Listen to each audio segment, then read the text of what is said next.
Siemanka, z tej strony Presał i witam was w bonusowym odcinku z The Dark Pictures Anthology Man of Medan. Pokażę wam tutaj special features.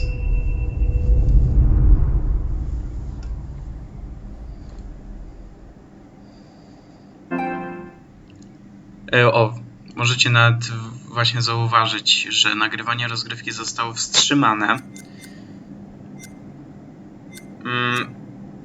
Nie mamy też tutaj wszystkiego.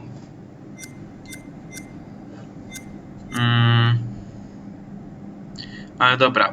Zaczynamy od The History of Anthological Horror.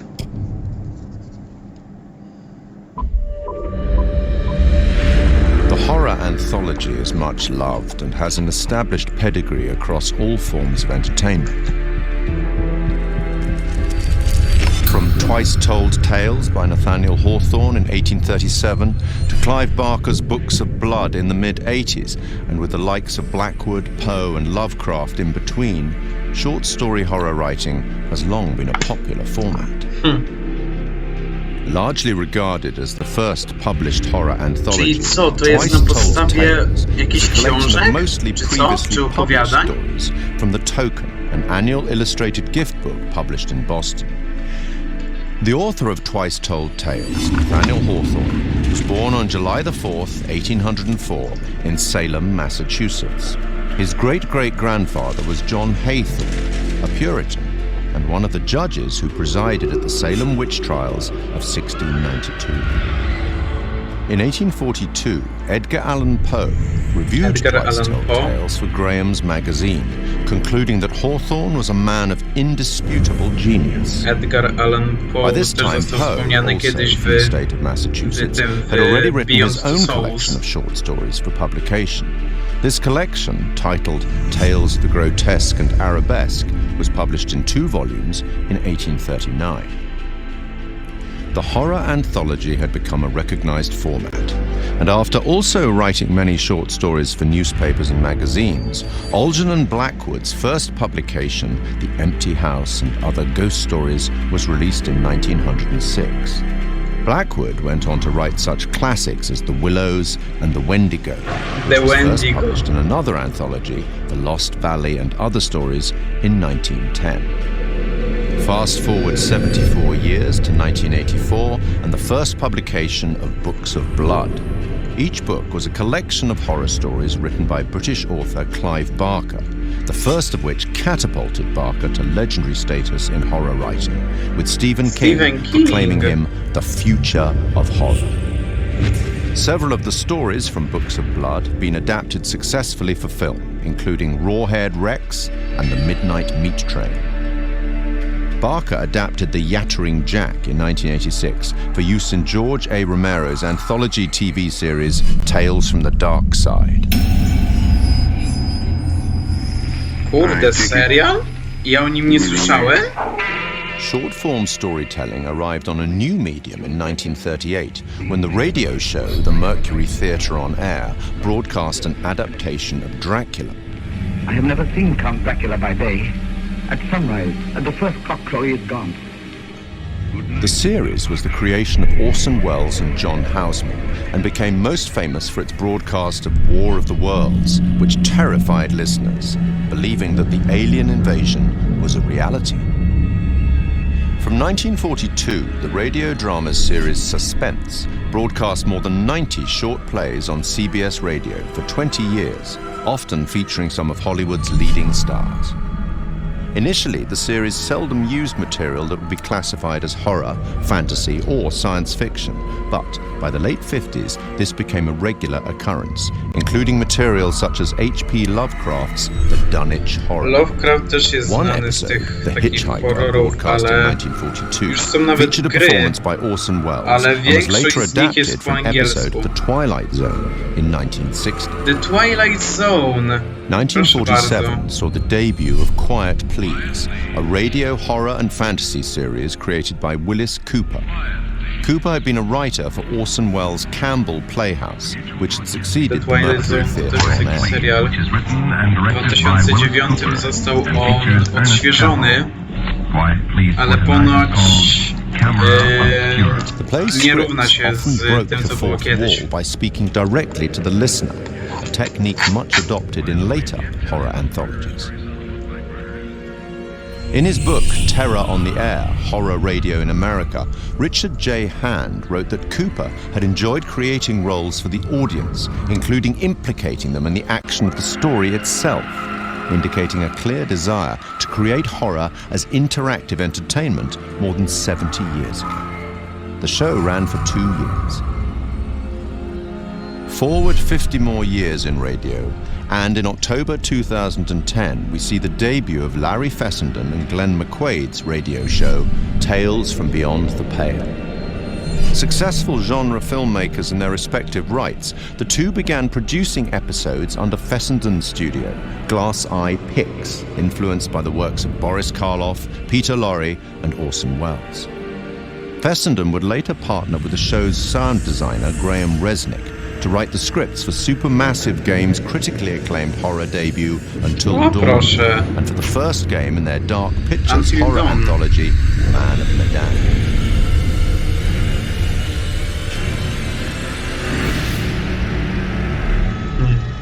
In film and TV, short-format horror has been successfully represented many times since the Twilight Zone in 1959. Created and presented by Rod Serling, The Twilight Zone ran for 5 seasons on CBS from 1959 to 1964. Each show was a standalone story featuring characters faced by surreal and often disturbing events. Serling's introductions and conclusions to each show summarized the story and provided some justification for the events and, often, the moral of the story. In 2016, Rolling Stone placed The Twilight Zone at number 7 in its list of the greatest shows of all time. No właśnie. The 1972 film Tales from the Crypt is highly regarded by fans of the genre. Starring Peter Cushing and Joan Collins and featuring Ralph Richardson as the Crypt Keeper, it is an anthology film based on stories from EC Comics and one of several Amicus horror anthologies produced in that decade. And in 1989, HBO launched a horror anthology series under the same name, also based on EC Comics, which ran until July 1996. 1982 saw the release of Creepshow, a dark comic horror anthology film directed by George A. Romero. Influenced by and a homage to the material from the EC and DC comics of the 1950s, its entirely original material was written by Stephen King, and it is a somewhat tongue-in-cheek expression of the horror genre. 25 years on, and in 2007, Trick or Treat presents another set of horror shorts as a dark comedy horror anthology film. And then, in 2012, a very different anthology film with a very different tone, VHS. Created by Brad Miska and Bloody Disgusting, an American horror genre website and film production company, VHS is a much darker horror anthology film. Comprising 6 short horror stories and linked by a found footage theme. 2 of the stories, Second Honeymoon and Tuesday the 17th, were written and directed by Ty West and Glenn McQuaid. Other examples in film and TV that are more than worthy of mention are Roger Corman's 1962 anthology, Tales of Terror, based on 3 Edgar Allan Poe short stories and featuring Peter Lorre, Vincent Price and Basil Rathbone. The 1963 Italian horror anthology Black Sabbath, narrated by Boris Karloff. The TV series Night Gallery, a spiritual successor to, or certainly a close relative of, The Twilight Zone, featured again by Rod Serling and focusing more directly on horror. Możliwe, że teraz widzieliście właśnie te lagi w grze zdalnej, które mam zwykle. Stephen King's Cat's Eye of 1985. Czy to akurat John nagranie Carpenter's załapie, 1993 film możliwe. Body Bags, featuring the likes of Sam Raimi, Wes Craven and Mark Hamill, and Southbound, a 2016 road trip horror anthology by a number of the collaborators on VHS. From written fiction through radio, cinema and TV, and now video games, Horror Anthology is a format that both creators and horror fans enjoy. And it's a format that has existed for almost 200 years. Long may it continue.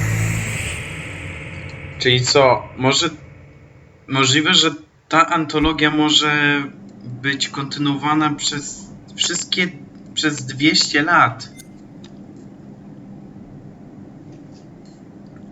Grając debila. Okej. Słuchajcie, jeśli chodzi o Secrets of the Orang Medan,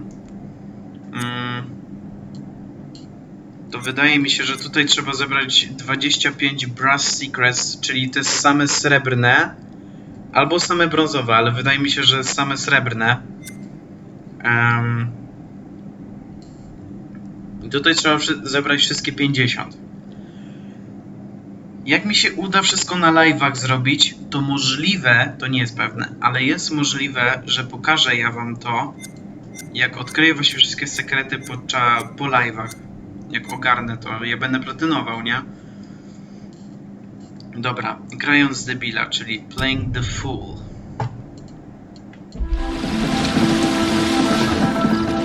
Hey. What's up, man? Conrad.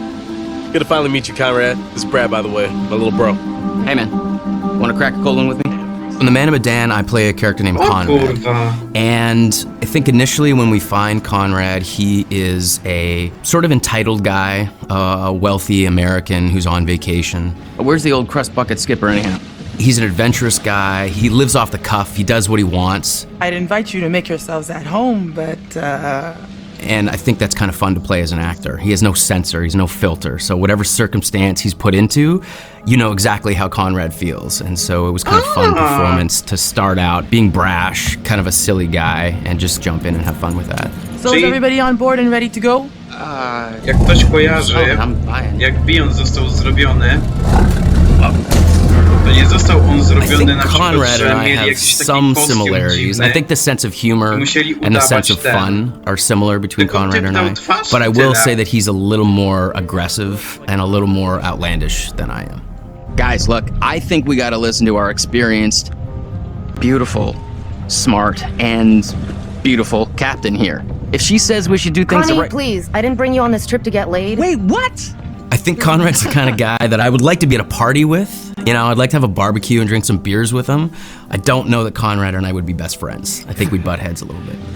Right on, Radical. I like the cut of your ship. It's jib. Don't ruin it.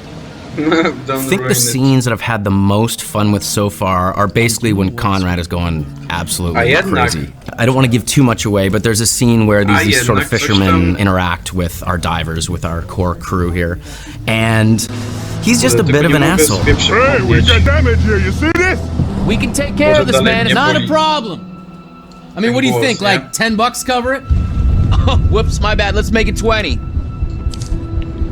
Okay, hold on, I got this.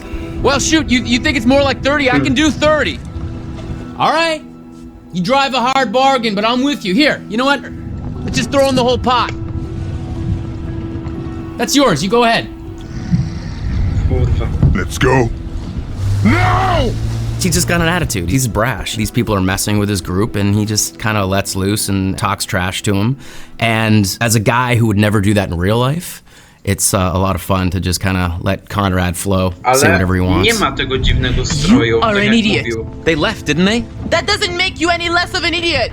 You know, the only thing funnier than seeing you try to buy your way out of that situation is watching you put your money to waste. Got a smile out of you.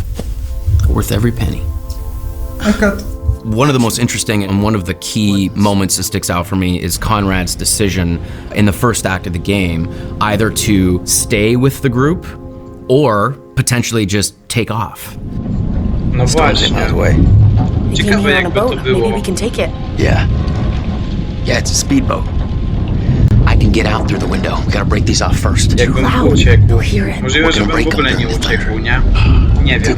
Nie sprawdzałem tego Don't leave jeszcze. us here, okay? And I think, again, this is what's interesting. Depending on how the player sculpts the story, Conrad can become a coward, essentially, and desert his friends and his family, or become a hero and stay. These fuckers need to pay. So that, to me, is very, very interesting.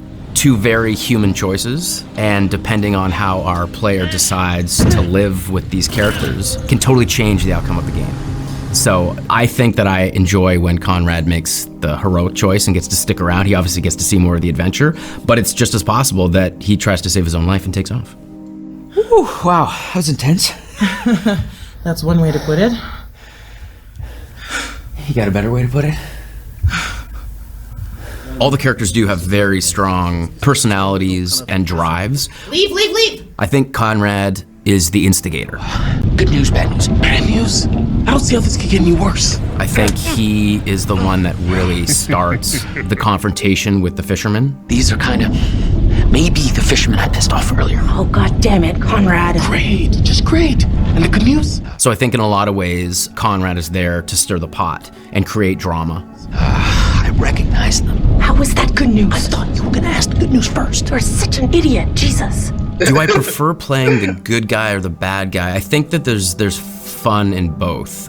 To be honest, I don't get to play the bad guy as much as I get to play the good guy, so I think I relish those moments where I get to play the darker side of things. But I think every good hero has that balance, has that dark side. I think a good guy who only is doing good things is kind of boring. You just had to piss them off, didn't you? So I think that there's elements of both sides in both characters. And the best villains are the villains that don't think they're doing anything wrong. Their motivation is not like, oh, I'm a mustache-twirling bad guy. It's like, no, they're doing what's right for them. It just happens to be against what most people think is the right thing to do. If I can't shoot them straight back, at least I can give them a nice jab with a sharp knife. Motion capture. Because I'd had some experience working with motion capture and games before, this experience was much easier for me coming right in. I didn't feel like I was jumping into the deep end. What I really like is that all the actors are constantly there all the time. There's the ability to work off each other without the pressure of specific lighting and marks. There's a freedom to that I really, really enjoy. It's been really good. It's been very kind of a free experience as far as like motion capture performance. You got a funny way of saying thank you, Conrad. You're a piece of work, Conrad. I'm not all work, I'm a little play too. # wink. Wink. The Dark Pictures Anthology, Man of Medan.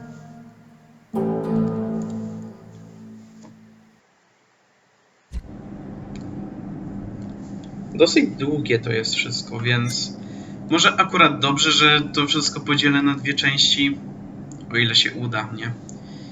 I proszę bardzo, creating the curator. The curator. Curator. Hello. Hello. I am the curator. The curator of stories. Stories of love and hate, greed and beauty, life and death. Stories such as this one. The curator of the Dark Pictures Anthology bridges between the player and the story, being very aware of what they've done, but also much more aware than the player about what's actually going on in the story and what the context is and what the scenario is. What do you think happened to this guy? Now, for the first time, for some reason that he himself doesn't even understand, he's been given the opportunity to talk to somebody, and that somebody is the player. As far as he knows, it's always been him that's done this job, and nobody else. And within his library is the story of everybody's life and death. There's even rooms in there that he can't remember ever going in, but he's way too busy to go and explore because there's always another end of life to record and document. Clothes are so important because they provide an insight into the character. They explain where the character's been, they describe where he's going, they suggest motive. We want the audience to perceive him as having everything completely in control. So all of the ideas of his clothes being tailored to his body, it's really important to us. We worked with a costume designer. He did a lot of research into the authenticity of the materials and textures. He provided us with lots of authentic high-resolution reference. He even gave us material swatches. It was really useful for us because looking at the folds, looking at the visual language of cloth, how do they sit on the character? Is it working from a distance? What's the weight of the material? It gave us a really good platform in order to produce high-quality, realistic materials. Giving it that depth. I'm here to record the story you choose to tell. I think that whenever you're dealing with a realistic human acting performance and facial expressions, that part of it is so key to transferring the emotion that you want to over to the player. Just the definition and detail that you need now is quite challenging. But there are repercussions. In terms of cameras, it's quite interesting as well, because we've talked a little bit before about how we use skewed angles, upshots, tilts and all that kind of thing to create this feeling of unease and anxiety in the horror moments. And for the curator, it was quite the opposite actually. He's very much in control and he knows everything about the game you're playing, and he's very much at home in his own environment. So we took the approach to have a lot more flattering shots, a lot more level shots. You look at him at a natural height. You're never like below or above him, and it creates this veneer of control. It's almost like it's very straightforward and he's just delivering you these statements. You see, we each make decisions according to our own moral compass. And of course he's British. As soon as we'd established that and who he was and what his personality was, our minds went pretty much straight to Pip Torrens to deliver the performance. And Pip's done a brilliant job bringing everything that we wanted in the curator to life on the screen. And pretty much everything that we shot was nailed on first take by Pip. But the truth of this story isn't fixed. Far from it. A story can change a great deal when told from a different perspective.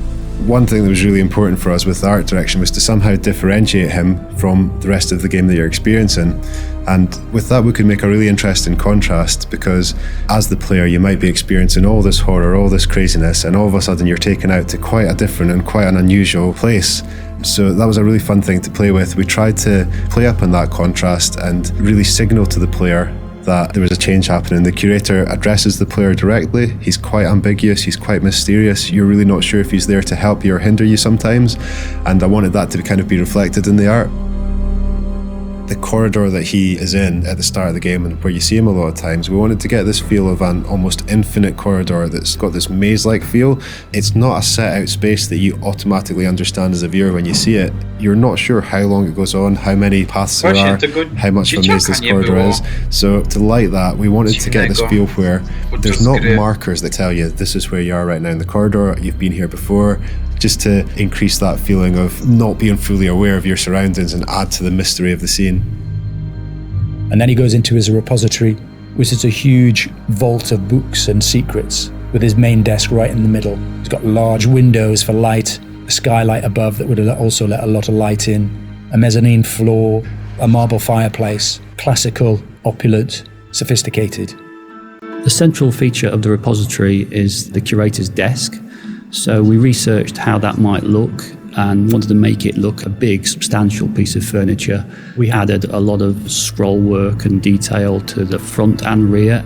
All of the things that you'd expect, the brass fittings for the drawers. There's quite a lot of detail went into that, and we thought we might be seeing that quite close as well again. So in the end, it fits nicely within its environment. It references some of the Victorian era detail that you might see on a piece like that.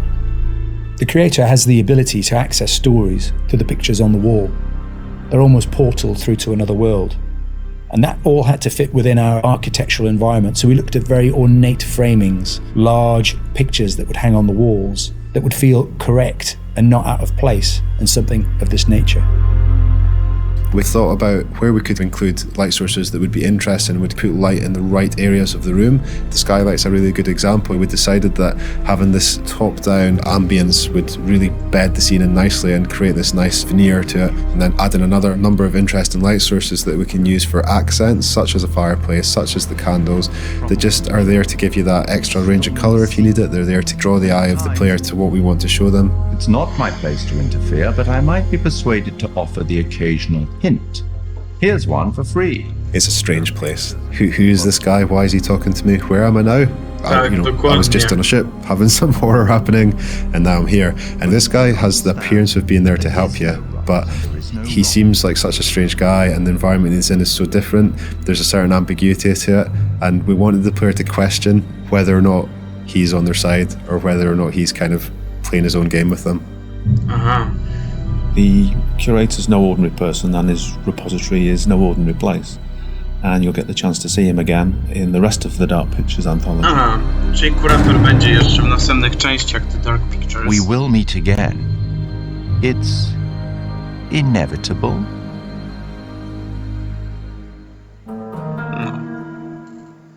spotkamy się jeszcze. No i myślałem, że kurator... W sumie taka też osoba, coś typu kurator była w Antildonie. Nie wiem, czy nie kojarzę już za bardzo, czy wyglądała tak samo, ale wydaje mi się, że chyba tak.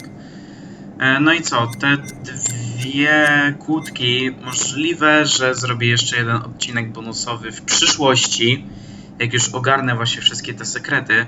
Zostało mi ich mało do zebrania, bo 15 muszę zebrać 15 na 50 możliwych sekretów, czyli już mam 35, więc dużo, naprawdę dużo.